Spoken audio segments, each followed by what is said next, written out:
According to reports, the Saudis are looking to do a show in America on August 3rd, headlined by Terence Crawford, but also featuring Isaac Cruz and Andy Ruiz. Now, with Ruiz specifically, the opponent they're looking to match him against, again, according to reports, is Jarrell Big Baby Miller. So if we have a look at their records here, Andy Ruiz has been out of the ring since he defeated Luis Ortiz by unanimous decision in September of 2022. So if he does go ahead with this fight in August, then he would have been out the ring for about 2 years. Jarrell Miller, on the other hand, although coming off a loss, was active far more recently. Of course, he fought Daniel Dubois just a few months ago in September. Now, we know that Miller's been having some problems outside the ring, getting in trouble. I'm not sure what's going on with all that, but this is a fight I've actually always wanted to see. Andy Ruiz versus Jarrell Miller. In fact, I did a video about this fight years ago. I think Andy Ruiz had just fought, and I was doing my post-fight review, and I was talking about how I'd like to see Ruiz versus Miller, and Jarrell Miller actually popped up in the comment section of that video, believe it or not, because I made fun of Jarrell Miller and Andy Ruiz a little bit in a joking kind of fashion, and Jarrell Miller turned up in the comments saying, "Oh, you a funny dude," and, you know, saying the kind of stuff that he says, but he took it in good humor. So I've wanted to see the fight since then, but obviously Jarrell Miller's had his issues with failing PED tests, and Andy Ruiz, what on earth has been going on with him? It seems as though success has ruined him. Ever since he got those big paychecks from the Anthony Joshua fights, he's been terribly inactive. Obviously, he put a load of weight on after the first fight, really didn't show up in the second fight. He's also had some issues outside the ring, not so much legal issues, but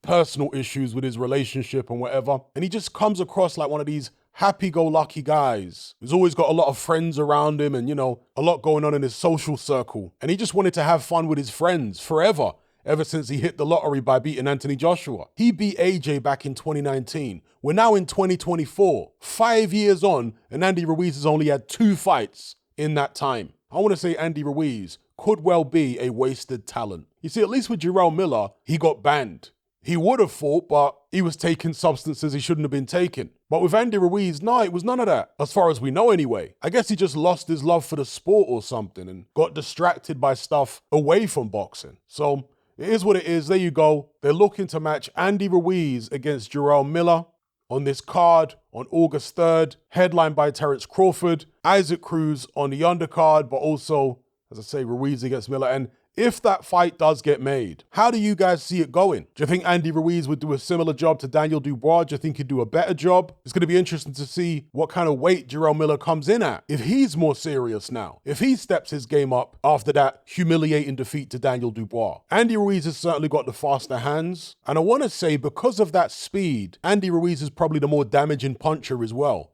I don't know who's got the greater brute force behind their shots, but when you have Andy Ruiz's kind of hand speed, you catch people by surprise, and it's the shots you don't see that hurt you the most. Both guys have got good chins. I would say Miller's chin might be a bit better than Ruiz's. Remember, Ruiz has been down several times. Jarrell Miller, to my knowledge, never been down in a fight. Stopped against Daniel Dubois, yes, but stopped on his feet. And he took an enormous amount of punches in that fight, clean on the chin, and was stopped in the final round, in the dying seconds of the bout. So I want to say Miller's chin, at least up to that point, you know, it might have been dented in the Daniel Dubois fight. We'll have to see. But up until the Dubois fight, I want to say Miller showed a bit of a better chin than Ruiz, and Ruiz got a very good chin himself. Yes, he's been down, but he's always got back up. And lastly, when you look at all the names on this show, Terence Crawford, Isaac Cruz, Andy Ruiz, this Rumoured show, they're all PBC guys, or at least formerly associated with PBC. I don't know what the promotional situation is with Crawford and Ruiz right now, but surely Cruz is still with PBC, right? And so it would seem that Al Heyman has decided to work with the Saudis, that he does have some type of relationship there. Because again, in case I didn't make it clear enough at the start of the video,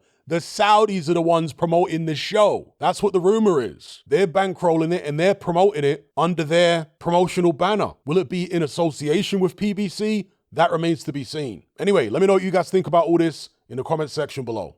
And before I go, I want to give a shout out to all the new subscribers to my Patreon page. I cover loads of different topics in my weekly podcast, as you can see on screen right now, from current events to deep dives down the rabbit hole and everything in between. I'm really enjoying the feedback and the discussions we've been having on there lately. So if you'd like to join the conversation, just click the link in the description box below. Are you sick and tired of the mainstream mindset? Does the dogmatic conformity and pathological ignorance have you tearing your hair out in frustration? Then don't be alone. Come and join our brotherhood on Patreon. We stand as a beacon of reason against an army of insanity. You'll gain access to my weekly topical podcast, where we take more deep dives than Jacques Cousteau on an endless variety of subjects. There's also videos, interviews, live Q&As, as well as a vast back catalogue of previous episodes, including my popular Confessions of a Nightclub Bouncer series. You can listen via the Patreon app or download in high-quality MP3. Connect with myself and hundreds of other members in our Element chat group. There's no contract, no commitment, you can cancel at any time, and it's cheaper than a Mickey D's McMuffin. Just head to my Patreon page via the link below this video and select the tier called the Brotherhood of Reason. I'll see you over there.